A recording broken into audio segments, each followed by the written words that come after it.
Pada tafsir yang ditulis Buya Hamka, ada hal yang menarik, yaitu ketika ia menulis karya tafsirnya, ia tidak hanya memasukkan peristiwa apa yang sedang terjadi saat itu ke dalam tafsirnya, namun juga mencantumkan cerita-cerita lokal yang berkaitan dengan penjelasan suatu ayat. Seperti halnya kisah Nabi Adam. Konon, ketika dari surga ia turun di Pulau Sumatera yang disebut dengan Pulau Suwarna Dwipa. Pemaparan ini bisa ditemui ketika Buya Hamka memaparkan tafsiran Quran Surat Al-Baqarah ayat 36 sampai 38. Ayat ini berkisah tentang Nabi Adam alaihissalam beserta istrinya Hawa yang melanggar aturan Allah ketika Allah memberikan kebebasan dan keleluasaan kepada Nabi Adam beserta istrinya di taman surga. Salah satunya yakni mengkonsumsi makanan apapun yang mereka berdua inginkan. Namun, dilarang untuk mendekati satu pohon dan mengkonsumsi buahnya. Perihal nama pohon tersebut yang selama ini sangat familiar didengar, yakni buah kuldi atau buah yang kekal. Menurut Buya Hamka itu penafsiran yang salah.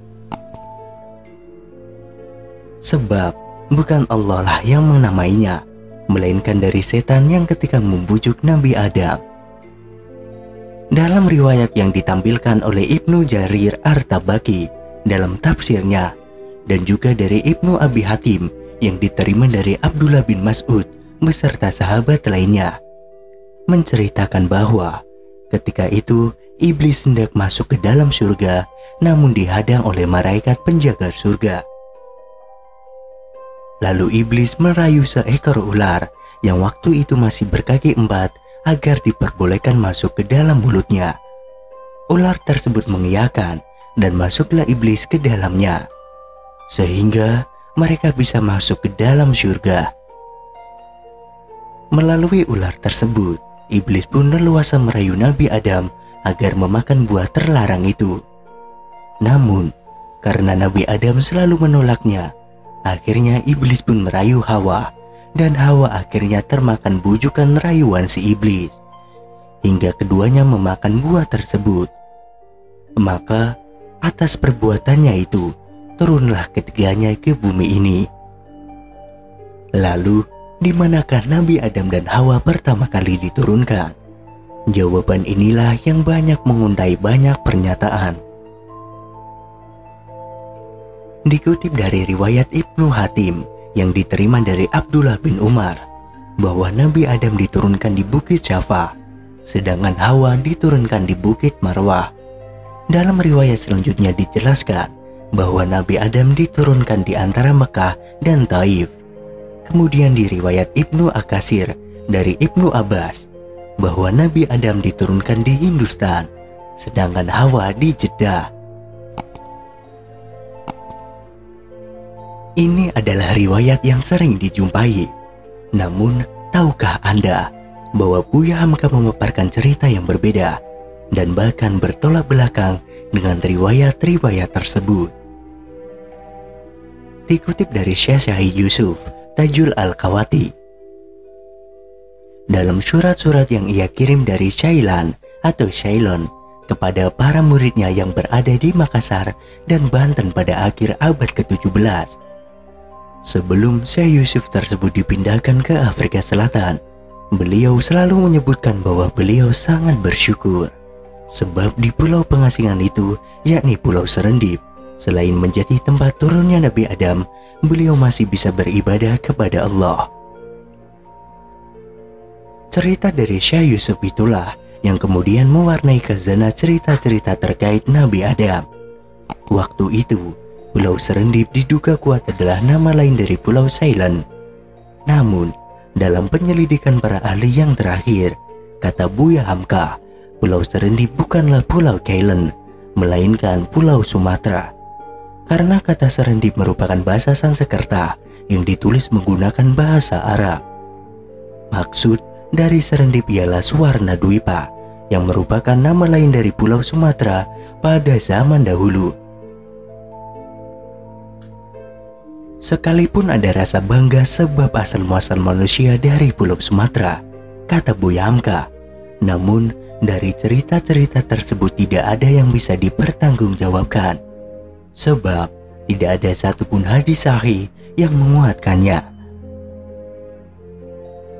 Menurut Rasenhofer, keturunan Adam pada awalnya adalah makhluk-makhluk raksasa, kemudian pada perkembangannya menjadi kerdil seperti sekarang ini.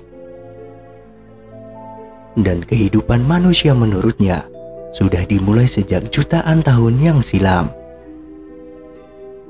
Pendapat Rasenhofer mengenai awal kehidupan umat manusia tampaknya sejalan dengan pendapat Dr. Mustafa Mahmud di dalam bukunya Bacaan Masa Depan. Beliau berpendapat bahwa umur manusia di muka bumi lebih dari 1 juta tahun, barangkali 10 juta tahun.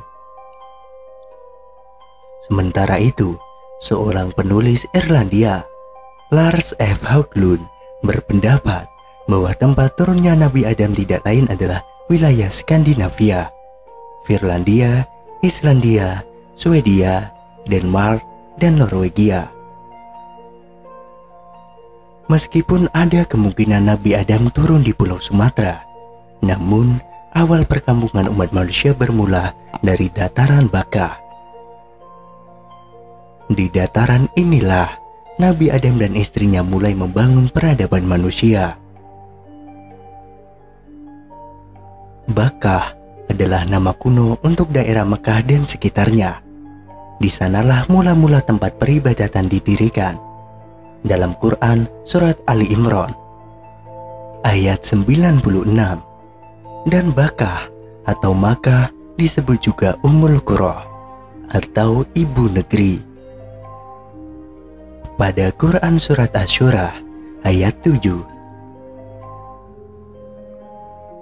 di sekitar Bakah atau Makkah, yakni Arafah, dinamai tempat membanjirnya manusia atau tempat bertolaknya orang-orang banyak. Dikarenakan berasal dari tempat inilah, manusia kemudian membanjiri ke pelosok bumi.